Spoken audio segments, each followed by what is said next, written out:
Hello all. I welcome you all to the third episode. Here we will be discussing about the various blood grouping techniques. So we use a slide technique usually which is used in the donor screening areas or in the camps. Then we have the tube technique where we will be performing the blood grouping using the forward and the reverse technique, the column agglutination technique, and the solid phase assays, which are used in high throughput centers. So I have Dr. Shafina, who is a second year trainee at our institute at Indraprastha Apollo Hospital. So she will be showing you each and every procedure step by step. Also at the end, we will be discussing about the common FAQs related to the topic and the Viva questions which are usually asked in the exam related to the topic. So over to you, Dr. Shafina. Thank you. Good morning to all. I am Dr. Shefina. Today I will be discussing steps of various method of ABO grouping. The first one is determining ABO group of red cells using slide test. So here we will be demonstrating the forward grouping using the slide test. So this is the most commonly used method in donor screening, especially in camps. Coming to the test, so for the testing we have taken anti-A, anti-B, anti-AB and anti-D reagents along with that clean labeled slides. So first step is place one drop of anti-A to the labeled slide. So we can see this anti-A which is blue in color because of the methylene blue. Similarly, place one drop of anti-B to the anti-B labeled slide, and anti-B it is yellow in color because of the acrylflavin dye.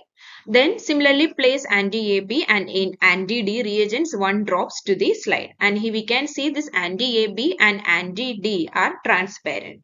So here we are using the commercially prepared reagents, and so before performing the test we have to follow the manufacturer's instruction and the QC should be followed up, and in our institute we are performing the QC on daily basis. So after adding the reagents, we have to add 1 drop of the red cell to the reagents. So we have here taken 3% suspension of the donor red cell. So now place 1 drop of the red cell to the anti-A, then next 1 drop to the anti-B, and then to anti-AB and anti-D. So after adding the red cell, we have to gently mix the suspension, that is mix the labeled slides properly with clean applicators. So mix it gently and spread it to up to 20 to 40 millimeter of area. Then after mixing, we can gently tilt the slide for a proper proportion of the mixture. So after mixing and waiting for 2 minutes, then we can interpret the result. So here it is how to mix it. So while interpretation, if there is a strong agglutination, that means it is positive. So, or if there is only smooth cells, then it is negative. So in anti-A we can see a proper agglutination. In anti-B there is no reaction. Anti-AB and anti-D we can see proper strong agglutination. So here we can see a strong agglutination in anti-A, also in anti-AB and anti-D, pointing towards it is a case of ARH positive. And soon we will be uploading a video on variants of D and its test. Next is determining ABO group of red cells and serum using tube technique. So we will be demonstrating both forward grouping and reverse grouping. For the forward grouping, the suspension should be, or the sample to be tested should be as a 3 to 5% red cell suspension, and the preparation of 3% red cell suspension video we have already uploaded, and we will be adding the link in description. Coming to the video, so for the test we require anti-A, anti-B and anti-AB anti-sera, and also we need A1, A2 and B cells. So these cells are the commercially prepared cells of 3 to 5% suspension. Along with the cells and reagent, we need properly labeled test tubes. First, we will be moving towards the forward grouping. For the forward grouping, we have to add 1 drop of the anti-sera to the properly labeled test tubes. And then we have to add again 1 drop of the 3 to 5% red cell suspension to the test tubes for the forward grouping. So here you can see 1 drop of the 5% suspensions is added to anti-A. then 1 drop to the anti-B, and then 1 drop to the anti-AB.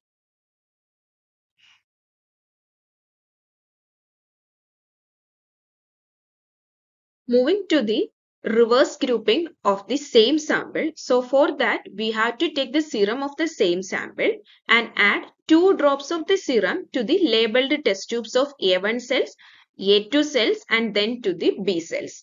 After that, we have to take the commercial reagents of A1 cells. So we have to add the commercial reagent cell 1 drop to the appropriate labeled test tubes. So we added this serum. Now we are adding the A1 cells 1 drop, then A2 cells 1 drop, and then B cells 1 drop. Now we have to mix all the tubes gently and thoroughly and centrifuge the tubes according to your standard operating procedure. After centrifugation, we have to gently resuspend the cell buttons for the interpretation. So here anti-A, we can see a good cell button, that is a positive 4+ reaction. Then in anti-B, after resuspension, we cannot see any reaction. So it is a negative reaction. Then in anti-AB, here we can see a good agglutination, that is a 4+ reaction.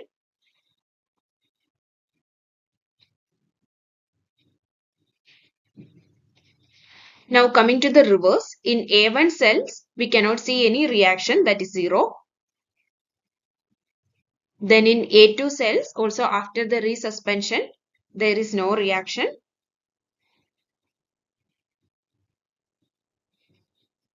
Then in B cells, resuspension, we can see a good 4+ agglutination. So this is our final result.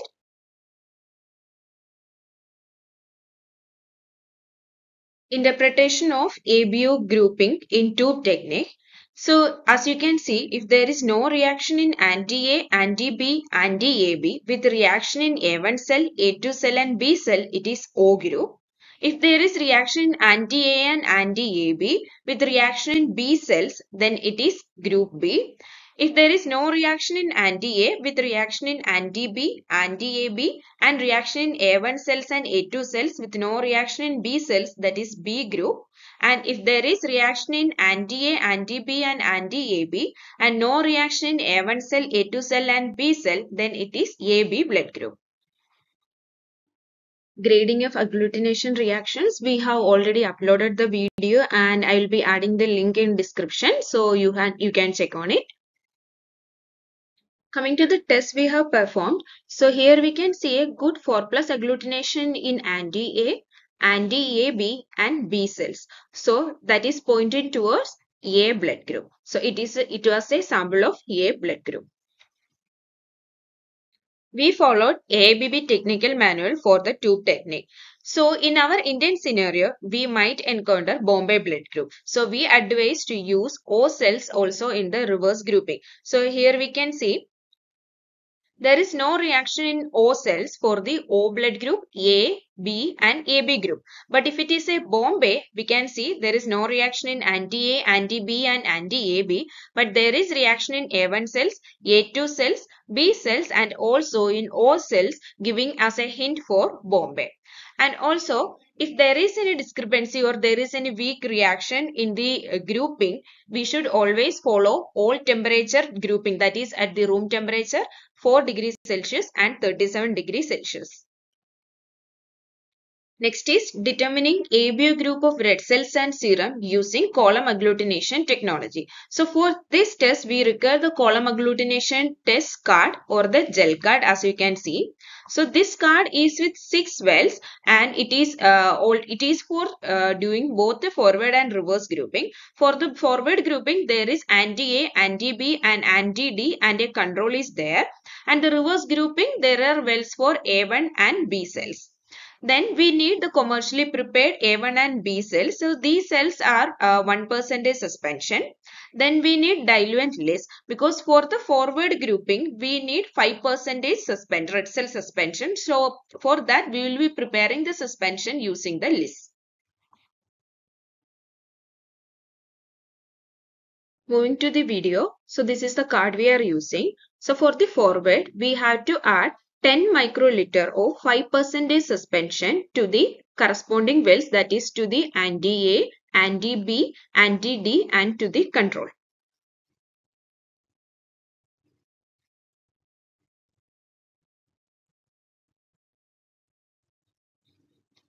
Then for the reverse grouping, first we have to add 50 microliter of A1 cell, that is 1% suspension, then 50 microliter of B cells to the respective wells. Then we have to add the same patient plasma, that is 50 microliter to the A1 cell and B cell.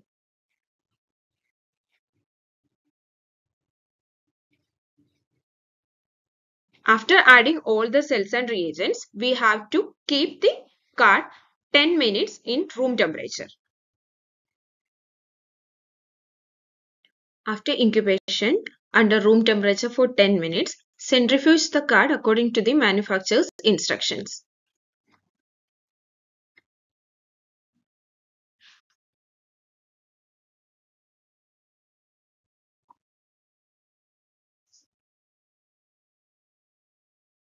So this is the card after centrifugation. So here we can see a 4+ reaction in anti-A, anti-B and D with negative control and negative reaction in A1 and B. So this is pointing towards this is a case of ABRH positive. Next is determining ABO group of red cells and serum using solid phase red cell adherence by a fully automated analyzer. The advantage of this method is for institutes with a high or huge donor load, we can test multiple samples at the same time using this fully automated analyzers. Here you can see donor samples with barcodes and they are arranged in the rack for the machine. These are the reagents that are provided by the manufacturer. This is the grouping microplate. Here we can see it is with 96 wells and code, and with one grouping microplate we can test 8 samples at a time. In SPRC method, first we have to scan the donor details to the system that we can see in the video. Then we have to select a rack for placing the donor sample and place the barcode labeled samples in the respective rack. Now you can see the rack will automatically detect all the sample details. Then after that, place the microplate in the transport frame properly. So here you can see we have placed it properly. Then after placing the rack, now we have to keep it inside the load tower. That is, this is called as the plate loading tower. And we have to keep it where there is a green light. Close the door of tower.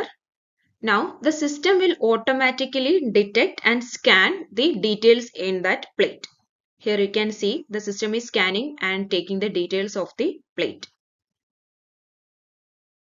Now we can select the test required and start the run. So the test has started and the plate from the tower is moved inside the machine for capturing image. We can see it is going inside. After a few seconds, the plate will come out for loading the sample and reagents.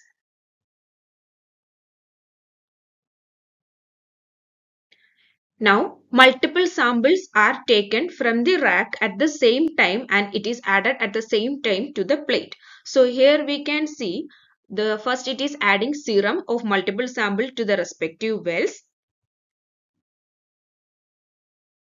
Now it is taking the same samples red cell.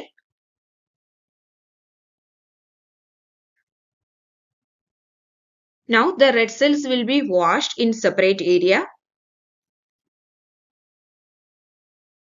So this is washing of the red cells.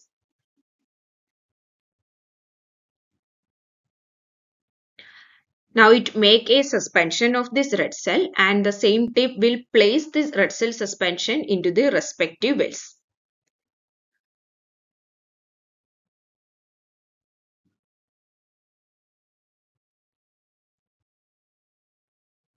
So after placing all the red cells and serum in respective wells, the plate will move for the addition of reagent cells and reagents and the serum.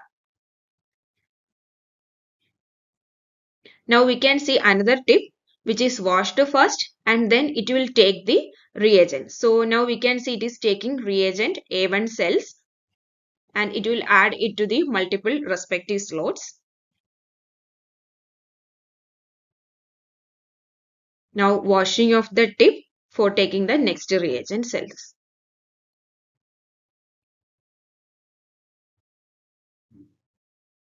So after placing all the reagents and the red cells, the plate will undergo incubation and then centrifugation.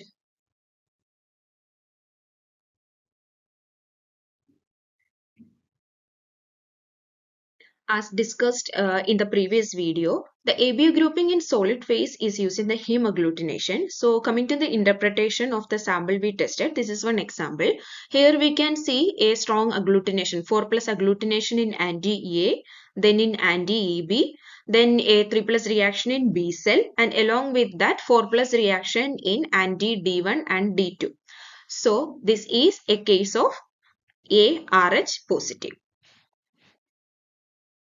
Thank you, Dr. Shafina. I guess she's taken us through all the various steps and procedures involving all the methods, and I hope the viewers get a clarity on how to perform each test by various methods. If you have any questions or any doubts, you can always reach us or drop your comments in the comment section below, and we can get back to you. Now, let's discuss a few commonly asked questions during the exams, which will be beneficial for the exam going students. So, Dr. Shafina, my first question to you is about zeta potential. So, what is zeta potential? Can you please explain us in brief about it? Thank you, ma'am. So, zeta potential, or it is a potential or electromagnetic force between two particles. In the red cells, there is sialic acid molecule surrounding the red cell membrane, and that will create a negative energy or the negative charge surrounding the red cell.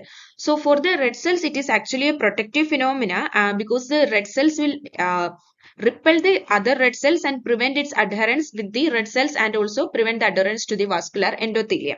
Along with the negative charge, there is a cation, and these cations and the negative charge is forming a potential. This is a protective factor, but when we consider the antigen and antibody agglutination, this potential will reduce the agglutination. So what we can do is, by using the enhancement medias like the LIS or the enzyme media, we can reduce the zeta potential and can increase the agglutination. So my next question to you is about prozone phenomena. So what is prozone phenomena and how does this influence the antigen antibody reactions? Could you please elaborate on it, Shafina? Yes, ma'am. So, prozone phenomena is the condition in which the serum containing excess amount of the antibodies. So, these antibodies will saturate all the antigen binding sites, but there is no cross linkage between the antigen or the cells. Hence, there is no agglutination. So, now how we can rectify the situation by buffering, by diluting the serum or plasma with an appropriate buffer. Thank you. So can you also elaborate the various factors which influence the antigen antibody reactions other than the ratio between the serum and the cell? Yes, ma'am. Coming to the factors affecting antigen antibody reaction, the first one is centrifugation. So the centrifugation will increase the or attract the gravitational force between the two reactants, and at a right centrifugation, the zeta potential will get reduced and agglutination become enhanced. Next is the antigen antibody ratio. If there is an antibody excess, that will lead to prozone phenomena, and if the antigen is excess, that can lead to the pozone phenomena. If there is an antigen excess, we can rectify it by increasing the serum to cell ratio. Another factor is the type of immunoglobulin, because the IgM it is different and it has a 10 antigen binding site, whereas the IgG there is only 2 antigen binding site. And along with that, other factors like pH and temperature, the reaction will be faster at a pH of 6.5 to 7.5. And coming to the temperature, the IgM that will react at a temperature less than 22 degrees Celsius, whereas the IgG it will be reacting at 37 degrees Celsius at the AHG phase. Another factors are the enhancement media, especially for the IgG, it will require the enhancement media to reduce the zeta potential. And the enhancement media we use are the lys, PEG, albumin, and the enzyme medias. So to conclude and to sum it up, that the various factors which influenced the reactions were the centrifugation speed, the temperature at which the tests were performed, the pH, the ratio of the antigen and antibody, and the enhancement medias which were used, and also the immunoglobulin type which were tested. So my next question to you is, what kind of reagents or the antiseras did you use while doing the grouping test? You had various antiseras with you. So could you tell us in brief what they were and what type of antiseras they were? Thank you. So in our test, we have used highly specific monoclonal antibodies of IgM type, and they are supposed to give a 3 to 4 plus reaction with 1 to 2 drops. Thank you, Dr. Shafina. So we hope the entire exercise was helpful and beneficial to you. And if you still have any other comments or queries, please drop in your comments and we can reply back to you and solve your queries. Thank you so much.